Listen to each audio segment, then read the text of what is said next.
Bienvenue sur Africa 24 dans cette nouvelle édition du QG Weekend. Au sommaire de l'actualité, en Guinée, le capitaine Moussa Dadis Camara ne participera pas au prochain scrutin municipal. L'ex-chef de la junte militaire démissionne de la tête du Front patriotique pour la démocratie et le développement. Nous verrons pourquoi. Le groupe Teriba du Bénin célèbre cette année 10 ans de carrière musicale avec 2 albums à leur actif. Les sœurs Teriba ont placé cet anniversaire sous le signe de la conquête des scènes internationales. 19e édition du concours Miss Congo. La cérémonie a eu lieu dans la nuit du samedi 15 au dimanche 16 octobre à Brazzaville. Mbama Enyanga, étudiante de 18 ans, a été élue reine de beauté de la République du Congo. Khalifa Gouel défie le gouvernement d'union nationale de Libye. Le chef d'un ancien gouvernement libyen écarté en avril après la formation d'un nouvel exécutif a affirmé s'être emparé des locaux du Conseil d'État dans la capitale Tripoli ce samedi. Khalifa Gouel, qui a toujours refusé de céder son poste, a lu un communiqué affirmant que son gouvernement de salut national avait repris ses fonctions. Le gouvernement d'union a condamné la prise de possession du QG du Conseil d'État par un groupe armé, dénonçant de nouvelles tentatives pour saboter l'accord politique parrainé par l'ONU. En Guinée, Moussa Dadis Camara quitte le FPDD. L'ancien chef de la transition guinéenne démissionne de la présidence de son parti, les Forces patriotiques pour la démocratie et le développement pour des raisons personnelles. Ce dernier annonce par ailleurs qu'il renonce à toute activité politique avec ce parti et que par conséquent, il ne participera pas aux prochaines élections communales et législatives. Reportage d'Emmanuel Milimono, notre correspondant en Guinée. Nouveau revers dans la carrière politique de l'ex-président de la junte militaire en Guinée. Le capitaine Moussa Dadis Camara annonce sa démission de la tête du Front patriotique pour la démocratie et le développement. Une formation politique qu'il a décidé de représenter à la dernière élection présidentielle d'octobre 2015. S'expliquant sur le motif de cette décision, Dadis Camara évoque des raisons personnelles, mais au sein du parti, c'est la surprise totale. Depuis un certain temps, il y avait un silence qui ne disait pas son nom, parce qu'on ne savait pas à quoi se vouer, surtout quand il m'a fait comprendre qu'en parlant du parti, n'est-ce pas, en son nom, ça pouvait le nuire. C'était déjà les prémices de la démission il y a quelques mois. Le Front patriotique pour la démocratie et le développement, FPDD, prépare activement les prochaines élections locales. Moussa Dadis Camara, inculpé dans l'affaire des massacres du 28 septembre 2009, devait conduire ce processus à la tête du parti. Pour des analystes, cette décision était attendue puisque la pression de la communauté internationale sur les enquêtes de ces douloureux événements se fait de plus en plus forte.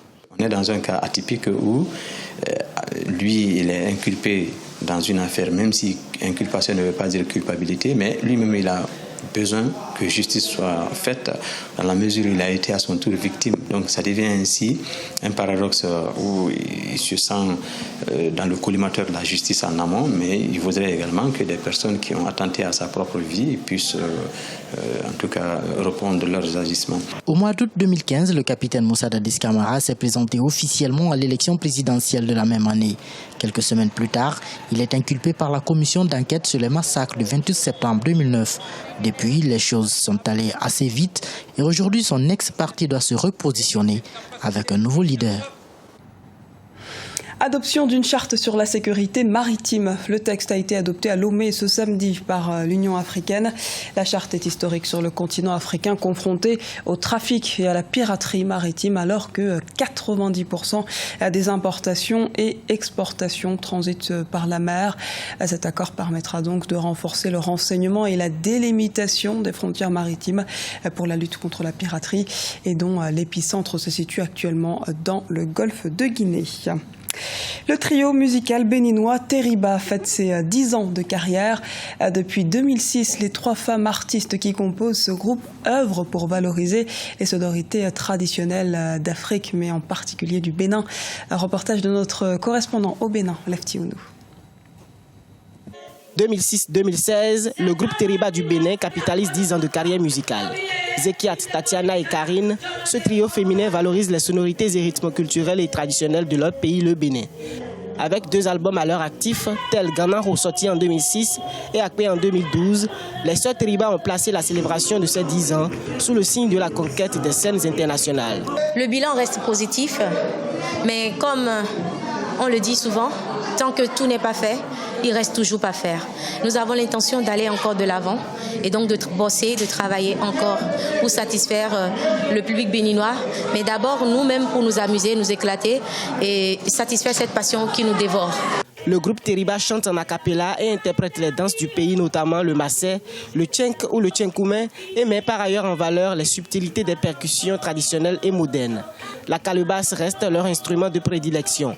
Elles ont réussi à exporter les richesses musicales du Bénin sur la scène internationale, une source de fierté pour les acteurs du secteur musical béninois. Teriba est vraiment le reflet justement de ce que doit être une certaine forme de musique béninoise. Et je dirais même ça passe même les frontières. On retrouve complètement nos racines, nos traditions, nos musiques à travers ce qu'elles font. Et franchement, c'est des filles qui me font extrêmement plaisir. Et moi, je suis fier aujourd'hui d'être là et de les soutenir. Rappelons que le groupe a été nominé au Cora Awards dans la catégorie meilleur groupe traditionnel en 2008.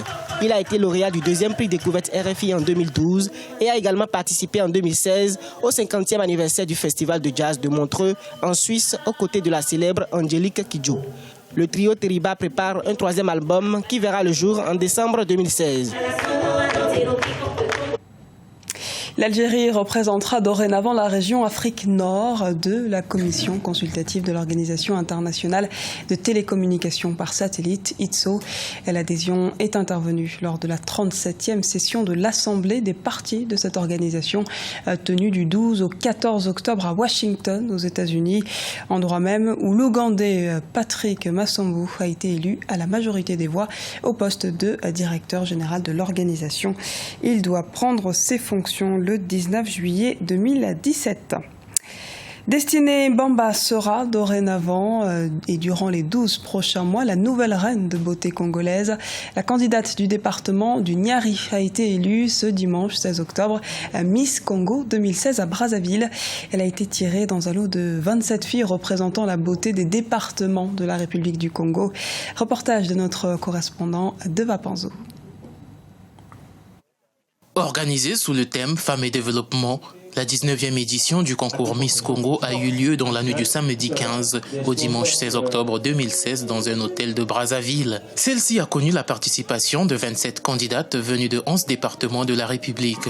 Après 5 défilés des candidates dans diverses tenues vestimentaires, le jury a désigné la numéro 12, Destinée Mbama Enyanga, étudiante de 18 ans en première année de ressources humaines, originaire du Niari, comme Miss Congo 2016.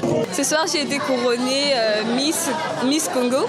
Donc je suis très contente, je suis très émue d'avoir reçu ce titre qui signifie que je suis l'ambassadrice de beauté de mon pays. J'ai pour projet de soutenir les personnes du 3e âge pour aller constamment les rendre visite. Le comité d'organisation du concours de beauté Miss Congo a rencontré d'énormes difficultés qui ont failli coûter l'annulation de l'événement cette année. Le ministre de la Culture et des Arts, présent dans la salle, a promis de redonner de la valeur à cette compétition. Ainsi, les organisateurs espèrent recevoir une subvention de l'État lors de la 20e édition. Nous avons en fait voulu laisser chaque demoiselle en fait s'exprimer. Nous n'avons pas fait comme nous avions l'habitude de faire, leur apprendre le thème et tout ça. Nous espérons vraiment que cette année, et comme le ministre l'a promis, nous espérons que pour la 20e édition, nous aurons enfin cette subvention de l'État que nous demandons tant. Cette soirée a connu la présence de la Miss Togo 2015, Gaëlle Adjo. Parmi les lauréates, Karus Awe a été élue première dauphine, Diane Mpaku, deuxième dauphine, Rosie Mouko, Miss Charme, et Ren Ngako, Miss Élégance. Les candidates du département de la Songa n'ont pas effectué le déplacement à Brazzaville pour des raisons inconnues alors qu'elles avaient bien reçu leur billet. Ce journal a été réalisé par l'ensemble de la rédaction. Nous vous remercions pour votre fidélité.